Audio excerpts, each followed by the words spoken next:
حضرت عبداللہ ابن عباس رضی اللہ تعالیٰ عنہ سرکار روایت کو نقل فرماتے ہیں، وہ فرماتے ہیں کہ میں نے رسول اللہ صلی اللہ علیہ وبارک وسلم سرکار سے فرماتے ہوئے سنا کہ جب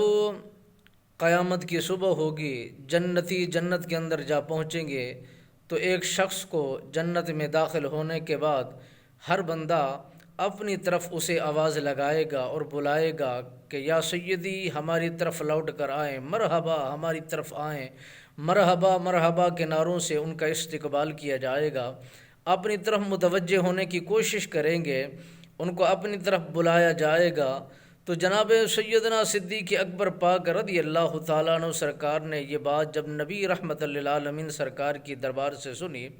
تو آپ سرکار عرض کریں گے، آقا یا رسول اللہ صلی اللہ علیہ وسلم وہ کون جوان ہوگا، کیا ہم اسے بھی دیکھیں گے؟ اور وہ کتنا خوش قسمت ہوگا جسے جنتی اپنی طرف ہر بندہ اپنی اپنی طرف بلا رہا ہوگا، ہر بندہ مرحبا کے نعروں سے اس کا استقبال کر رہا ہوگا۔ جناب سیدنا صدیق اکبر پاک نے جب دربار مصطفی کے اندر عرض کیا کہ یا رسول اللہ وہ کون ہوگا، وہ کیسا ہوگا، اس کے حسن و جمال کو ہم بھی دیکھیں گے، وہ ہماری آنکھیں بھی اس کی زیارت کریں گے۔ تو میرے نبی رحمت للعالمین سرکار نے فرمایا وہی تو میرا صدیق ہوگا۔ جب جنت میں داخل ہوگا تو ہر بندہ جو جنت میں ہوگا مرحبا مرحبا کے نعروں سے اس کا استقبال بھی کرے گا،